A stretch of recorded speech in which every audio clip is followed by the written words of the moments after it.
Hello guys, welcome back to our YouTube channel. ഇത് നമ്മൾ ചെയ്യാൻ പോകുന്നത് ഒരു കുക്കിംഗ് വീഡിയോ ആണ്. നമ്മളിന്ന് ഉണ്ടാക്കാൻ പോകുന്നത് ഒരു കാരമൽ പുഡിംഗ് ആണ്. നമ്മുടെ യൂട്യൂബ് ചാനലിലെ രണ്ടാമത്തെ കുക്കിംഗ് വീഡിയോ ആണ് ഈ ഒരു കാരമൽ പുഡിംഗ്. ഇതിനു മുമ്പ് നമ്മൾ ഡോണറ്റ് ചെയ്തിട്ടുണ്ടായിരുന്നു, അതെല്ലാവരും കണ്ടെന്ന് വിശ്വസിക്കുന്നു. അപ്പോൾ നമുക്ക് നേരെ കിച്ചണിലേക്ക് പോകാം. അപ്പോൾ ഇതാണ് നമ്മുടെ ഇൻഗ്രീഡിയൻസ് ആയിട്ട് നമ്മൾ മുട്ട, പഞ്ചസാര, പാല്, ഇത് മൂന്നാണ് നമ്മൾ എടുത്തിരിക്കുന്നത്. ഇത് നിങ്ങൾ ഉണ്ടാക്കുന്നതിൻ്റെ അളവ് അനുസരിച്ച് നിങ്ങൾക്ക് ഈ സാധനത്തിൻ്റെ വോളിയം കൂട്ടാവുന്നതാണ്. പിന്നെ നമുക്കിതിൽ 4 ഇൻഗ്രീഡിയൻസ് ആണ് ഉള്ളത്. അപ്പോൾ നമ്മളിപ്പോൾ ഇതിൽ 3 ഇൻഗ്രീഡിയൻസേ എടുത്തിട്ടുള്ളൂ. അതിൽ 4ാമത്തെ സാധനം വാനില എസൻസ് ആണ്. നമ്മളതിൽ വാനില എസൻസ് ഇല്ല, അതുകൊണ്ട് നമ്മളത് എടുത്തിട്ടില്ല കേട്ടോ. നിങ്ങളുടെ കയ്യിൽ വാനില എസൻസ് ഉണ്ടെങ്കിൽ അതും കൂടെ ആഡ് ചെയ്താൽ നല്ല ടേസ്റ്റ് ആയിരിക്കേ. അപ്പോൾ നമുക്ക് പാല് കാച്ചാം. അപ്പോൾ നമുക്ക് ഗ്യാസ് കത്തിക്കാം.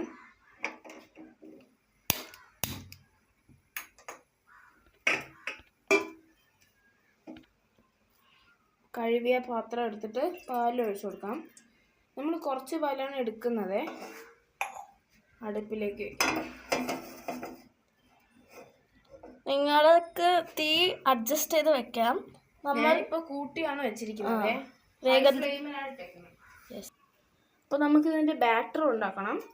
അപ്പോൾ ബാറ്റർ ഉണ്ടാക്കുന്ന ആദ്യം നമുക്ക് മുട്ട ബാറ്ററായിട്ട് എടുക്കാനായിട്ട് ആദ്യത്തെ ഇൻഗ്രീഡിയൻസ് മുട്ടയാണ്. അപ്പോൾ നമുക്കിത് പൊട്ടിച്ചിടാം.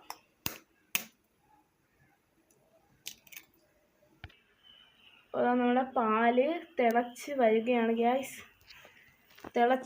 ഇവിടെ എത്തുമ്പോഴത്തേക്ക് നമുക്ക് കുറയ്ക്കാം, ഓഫാക്കാം. ഓക്കെ. ഇനി ഈ ബാറ്ററിലേക്ക് ചൂടായ പാൽ ഒഴിച്ചു കൊടുക്കാം.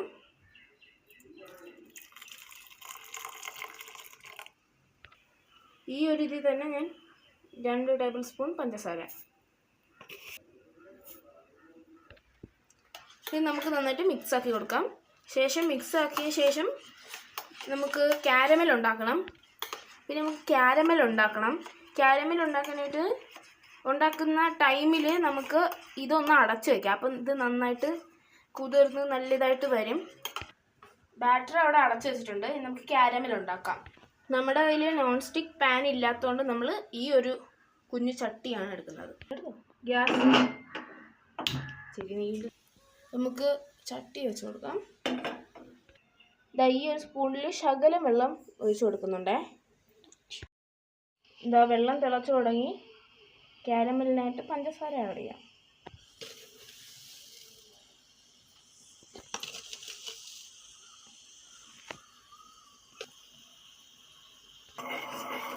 നന്നായിട്ട് മിക്സാക്കി കൊടുക്കുമ്പോൾ ഇത് നന്നായിട്ട് അലിഞ്ഞ് വരും. ഇപ്പോൾ ഒരു കാരമൽ പോലെ നമുക്ക് കിട്ടിയിട്ടുണ്ടേ. നല്ല പോലെ ഇങ്ങനെ സ്റ്റെയർ ചെയ്താലേ വരുള്ളൂ. കാരമൽ ഒഴിച്ചു കൊടുക്കാം.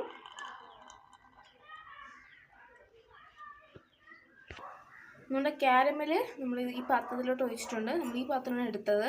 പിന്നെ അത് നമ്മൾ സ്പ്രെഡാക്കി, നമ്മളൊരു കുറച്ച് ഉള്ളതുകൊണ്ട് നമ്മൾ സ്പൂൺ വെച്ചാണ് സ്പ്രെഡാക്കിയത്. ശേഷം നമ്മൾ അതിനെ നമ്മളൊന്ന് അരിച്ചെടുത്തിട്ടുണ്ട് കേട്ടോ, അരിപ്പ് വെച്ചിട്ട്. ശേഷം അതിനെ നമുക്ക് ഈ പാത്രത്തിലോട്ട് ഒഴിച്ചു കൊടുക്കാം.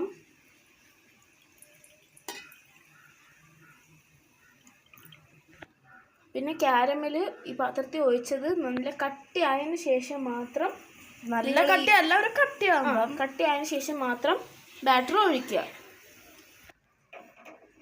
ഗ്യാസ് ഓണാക്കാം. ഒരു പാത്രം വയ്ക്കാം. ശേഷം അതിന് കുറച്ച് വെള്ളം.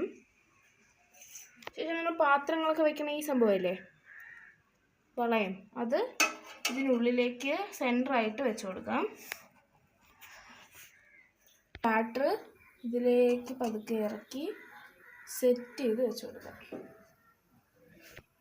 ശേഷം ഇത് നന്നായിട്ട് കവറാക്കുന്ന പോലത്തെ ഒരു അടപ്പെടുത്തിട്ട് ഇങ്ങനെ കവറായതുപോലെ ഇങ്ങനെ അടച്ചു കൊടുക്കാം. അപ്പോൾ ഗൈസ്, ഇത് കുറച്ച് സമയമായിട്ടുണ്ട്. ഒരു 20-25 മിനിറ്റ് ആയിട്ടുണ്ട്. നമുക്കിത് തുറന്ന് നോക്കാം. അപ്പോൾ ഞാൻ എന്താ ഇവിടെ ഒരു ഈർക്കിൽ എടുത്തിട്ടുണ്ട്. ഒന്ന് കുത്തി നോക്കാം. നോക്കിയപ്പോൾ നമ്മൾ വെള്ളം പോലെ ഒന്നും ആവുന്നില്ല, നല്ല ഒരു പുഡിംഗ് ജെല്ലി പുഡിംഗ് ടൈപ്പ് അങ്ങനെയാണ്. അപ്പോൾ ഇത് നമുക്കിനി പാത്രത്തിലേക്ക് മാറ്റാം. അതിന് മുമ്പ് തീ ഓഫ് ആക്കിയിട്ട് കുറച്ച് നേരം കൂളാക്കി വെക്കണം. അതിനുശേഷം നമുക്ക് പാത്രത്തിലേക്ക് മാറ്റാം. ഓക്കെ. അപ്പോൾ അതാ നമ്മൾ ഇച്ചിരി കൂളാക്കാൻ വെച്ചിട്ടുണ്ടായിരുന്നു, അത് കൂളായിട്ട് വന്നിട്ടുണ്ട്. ഇനി നമുക്ക് ഈ പാത്രത്തിലേക്ക് സെർവ് ചെയ്യണം. പാത്രം എടുക്കാം, ഇങ്ങനെ പൊക്കിയിട്ട് 1 2 3. ഓക്കെ. ഓ, ക്യാരമൽ ഇപ്പം തന്നെ ഇങ്ങനെ വന്നിട്ടുണ്ട്. ഓക്കെ, നമ്മളെ പുഡിങ് റെഡി ആയിട്ടുണ്ട്. നമുക്ക് ഇന്ന് ടേസ്റ്റ് ചെയ്ത് നോക്കാം. ശരി, പുഡിങ് ജെല്ലി ടൈപ്പ് ആയിട്ടുണ്ട്, പക്ഷെ ഇതിങ്ങനെ ഇതായിപ്പോയി. ഇത് നല്ല ടേസ്റ്റ് ഉണ്ടായിരുന്നു. അപ്പോൾ നിങ്ങൾ ഇനി എന്തായാലും ട്രൈ ചെയ്ത് നോക്കണം. അപ്പോഴേക്കും ബൈ ബൈ.